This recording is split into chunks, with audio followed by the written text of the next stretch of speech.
দর্শক, কোটবাজারে সৃষ্ট পরিস্থিতির বর্তমান এবং সর্বশেষ যা হয়েছে, কোটবাজার যে শ্রমিকরা তারা এই মুহূর্তে রাস্তা থেকে তারা সরে গিয়েছেন। তবে সর্বশেষ আমরা একজন ড্রাইভারকে পেয়েছি। আপনাকে দেখলাম, দেখার পরে একটু জানতে চাইবো এখানে আসলে যে ঘটনাটি ঘটেছে সেটার বর্তমান অবস্থা কি? এখন মোটামুটি অবস্থা ঠিক আছে। সিএনজি সমিতির সভাপতি আরফাত চৌধুরী এখন অফিসে আছে, একটু কথা বলে দেখেন। অফিসে কারা আছে? আরফাত চৌধুরী আছে, আর শ্রমিকের আছে। আচ্ছা, চলেন।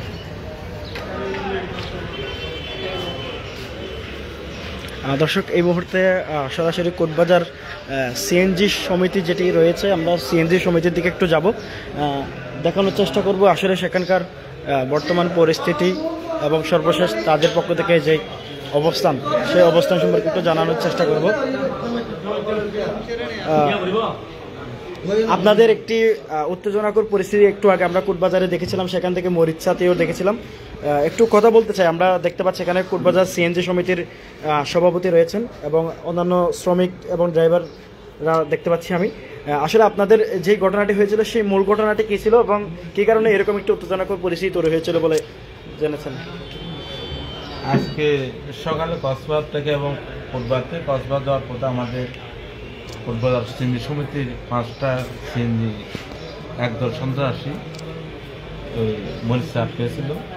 তার প্রতিবাদে কোটবাজারের শ্রমিকরা রাস্তা অবরোধ আন্দোলন করছিল। তখন আমি খবর পেয়ে কোটবাজারে আসলাম, দেখতেছি রাস্তা অবরোধ। ওকে উপজেলা বিএনপির আহ্বায়ক সরোয়ার জাহান ছিল এবং সদস্য সুলতান মাহমুদ ছিল আমাকে ফোন করছে এবং ওকে থানার ভারপ্রাপ্ত কর্মকর্তা হচ্ছে মহোদয় আমাকে ফোন করছে রাস্তা যাতে জনগণের চলাচলে যাতে সমস্যা না হয়, রাস্তাটা শ্রমিকদের তুলে দেওয়ার জন্য। আমি শ্রমিকদের সাথে কথা বললাম, আমার নেতাদের কথা আমি তাদেরকে মেসেজটা পৌঁছালাম, সুন্দর একটা সমাধান হবে, তোমরা রাস্তা থেকে উঠে যাও। তো এদের দাবি করলে যে আমাদের যারা এখনো ড্রাইভার অবরুদ্ধ আছে, গাড়িগুলো এখনো গাড়ি পাচ্ছি না, গাড়িগুলো আমাদের উদ্ধার করা যায়। আপনাদের কয়টি গাড়ি এবং কয়জন ড্রাইভার অবরুদ্ধ আছে? 5টি চেঞ্জে 5জন ড্রাইভার আছে। তাদেরকে মুক্ত করতে পারছেন কিনা? হ্যাঁ, তখন আমাদের নেতা সুরজা আন্তর্জাতিক ফল দিয়ে পালং উত্তর শাখা ইউনিয়নের সভাপতি এবং সাধারণ সম্পাদককে দায়িত্ব দিয়েছে। আমরা যখন এখানে গেলাম তখন এরা নিজ দায়িত্বে সন্ত্রাসীদেরকে দাওয়া করছে ওখান থেকে, এবং গাড়িগুলো আমরা বুঝতে পেরেছি। আমাদের যারা অপহরণীয় ছিল, এই জসিম আছে, আমাদের সেই সমিতির মেম্বার, এই আনোয়ার আছে, আমার ভাই আছে, এদেরকে আমরা নিয়ে আসছি। ইনশাআল্লাহ। আপনারা কারা কারা বন্দী ছিলেন একটু হাত তুলেন তো, দেখান তো। এখন এদেরকে নিয়ে আসছে, আমাদেরকে সন্ধ্যা একটু বিচার হবে। যদি কি একটা আমরা মেসেজ পেয়েছি যে দলীয় পরিচয় দিয়েছে, যদি কি দলের হয়, বিএনপির যদি কি কোনো অঙ্গ সংগঠন হয়, তাহলে তাদের বিরুদ্ধে কঠোরভাবে সিদ্ধান্ত নেবে বলে আমাদেরকে আশ্বাস দিয়েছে। তারা কারা আসলে, তাদের নাম ঠিকানা বা এই জাতীয় কোনো পরিচয় আপনারা পেয়েছেন কিনা? আমরা একজন ফয়সাল নামের একজন ছেলের নাম পেয়েছি, সে দলের কিনা এখন আমরা তদন্ত করে দেখতেছি আমাদের দলে। এখন ক্লিয়ার আসলে কোন জায়গা থেকে এই ঘটনাটি শুরু হয়েছে? আমরা সকালে যখন আমরা সিআরি খাবার পরে কোটবাজার আসলাম, গাড়ি সিরিয়াল দিলাম, আমরা যাবার সময় কক্সবাজার গেছি, কক্সবাজার আসার সময় অনেকে টাকনাফর ভাড়া নিয়েছে, অনেকে ফালামখালি ভাড়া নিয়েছে, কোনো ওই তোমার ভাড়া নিয়েছে। সারা মিলে একটি গাড়ি চালাইতে পারে, কারণ আমরা কর্মজীবী, আমরা অনেকে চালাই ভাড়া গাড়ি। এখন ফয়সাল নামে এক সন্ত্রাসী এসে আমাদের গাড়িগুলো আটকাইছে। তোমরা নাকি আমাদেরকে নাকি বলতেছে 1000 টাকা করে দিতে হবে। কেন 1000 টাকা দিতে হবে? কথা আমরা খাইবান চুক্তি করবো এবং পেতেরা কক্সবাজার মালের বিষয়ে চুক্তি করবো। তোমাদের টাকা এখানে দিতে হবে, টাকা না দিলে গাড়ি এখানে আটকে থাকে, আমরা কিসের টাকা দেবো?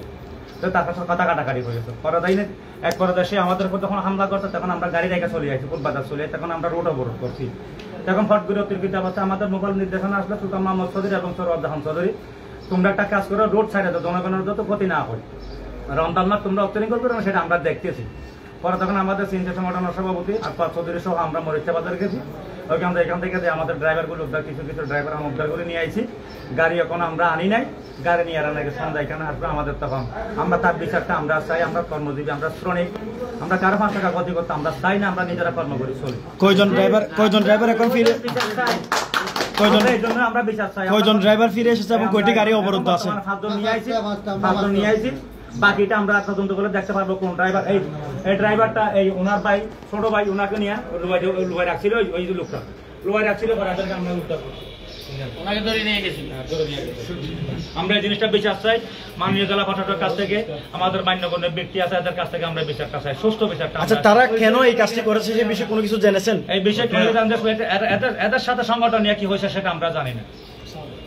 মানে হঠাৎ করে আপনাদের কোটবাজারের গাড়িগুলো কেন আটক করলো, তারা এই বিষয়ে কোনো কিছু জেনেছেন কিনা? এটা নাকি উনি শুনছি নাকি উনি একটা দল গঠন করতে চাচ্ছে, এরা নাকি সংগঠন একটা সংগঠনের মধ্যে সে হাত জাট ঢুকাবে, পরে তাই এনে সংগঠন নিয়ে কোনো কিছু করবে, মানে চাঁদাবাজি করবে। আগে তো অনেক চাঁদাবাজি চলতো রোডের মধ্যে খাই বানিয়ে, এই ওই জিনিসটা নাকি সে হাতে নিছে। উনি কি বিএনপি নাকি আওয়ামী লীগ নাকি জমাত, তাও এখনো জানাজানি হয় নাই। উপরের থেকে যদি বলে সেটা আমরা জানতে পারবো। সরাসরি দেখাচ্ছিলাম। আচ্ছা, বর্তমানে আপনারা আর কোনো এর পদক্ষেপ নিবেন কিনা, বা পরিস্থিতি দেশের সাথে পরিস্থিতি কিভাবে আপনারা? আমরা যারা এখানে শ্রমিক দেখতে পাচ্ছেন, আমরা সকাল থেকে রাত 12টা পর্যন্ত আমরা শ্রমিকরা থাকছে মানুষের সেবা দেওয়ার জন্য। অনেক আমরা জানেন যে ড্রাইভারিং পেশাটা অনেক রিস্ক, একটা মহৎ পেশা। জনগণের সেবা দেওয়ার জন্য আমরা সকাল থেকে রাত পর্যন্ত থাকি। আমরা চাই জনগণের কোনো যাতে ক্ষতি না হোক, কষ্ট না হোক, চলাফেরার জন্য আমরা এখন রাস্তা থেকে সরে আসছি। এটা একটা সুষ্ঠু সমাধান হবে, এটা আমরা আশা করছি। আপনারা যে আন্দোলনটি বিক্ষুব্ধি হয়েছে, সেটি বিক্ষোভ করার আগে তো আইনিভাবে কোনো প্রচেষ্টা করেছিলেন কিনা, বা স্থানীয় নেতাকর্মীদের সাথে একটু? আমরা অনেকবার ফোন দিয়েছি ওনারে। যদি কি চাঁদাবাজিতে জড়িত থাকে, এটা যদি প্রমাণ হয় তাহলে আইনত ব্যবস্থা নেবে আমাদের। যদি কি আমাদের দলের কেউ যদি কেউ হয়, আমরা তদন্ত করে দেখবো। বিএনপি যদি কেউ হয়, এখন আমরা তো এখন জানি না, ঠিক আছে। এখন নামবাং যে কেউ তো নামবাং গিয়ে চাঁদাবাজি করতে পারে। আপনারা জানেন 5 আগস্টের পর থেকে উকি এবং টেকনাফে শাহজাহান চৌধুরীর কড়া নির্দেশ আছে। কেউ যদি কেউ অন্যায় করে, চাঁদাবাজি করে, তাকে বিএনপির যত বড় শক্তিশালী নেতা হোক না কেন, তার বিরুদ্ধে ব্যবস্থা নেওয়া হবে ইনশাল্লাহ। এখানে কোনো এরকম ঘটনা এখন পর্যন্ত হয়েও নাই, হবেও না। আমাদের প্রিয় নেতা উখিয়া উপজেলা বিএনপির সম্মানিত হবে সাবেক সবল চেয়ারম্যান শাহজাহান চৌধুরী এবং সদস্য সচিব সাবেক ভারপ্রাপ্ত চেয়ারম্যান সুলতান মোহাম্মদ চৌধুরী 5টি ইউনিয়নের মধ্যে আমাদেরকে সংকেত দেওয়া আছে, যেখানেই চাঁদাবাজি হোক না কেন তাকে ধরে আইনের আওতায় নিয়ে আসা হবে। এটা আপনারা সাংবাদিক বাইরে বলছেন। ধন্যবাদ। কথা বলছিলাম সর্বশেষ পরিস্থিতি নিয়ে। আপনারা দেখছেন এই মুহূর্তে পরিস্থিতি ঠান্ডা আছে। তারা যেটি আমাদেরকে জানাচ্ছিলেন, আজকে তারা আর কোনো সমাবেশ বিক্ষোভ করবে না, তারা বিচারের জন্য সন্ধ্যা পর্যন্ত অপেক্ষা করবে। উকি উপজেলা বিএনপির আহ্বায়ক এবং সদস্য সচিবের নেতৃত্বে একটি সুন্দর বিচার তারা কামনা করছেন বলে আমাদেরকে জানিয়েছেন, এবং বিচারের পরে সে যদি দোষী সাব্যস্ত হয় অবশ্যই তাকে আইনের আওতায় নিয়ে আসবে বলে আমাদেরকে জানিয়েছেন।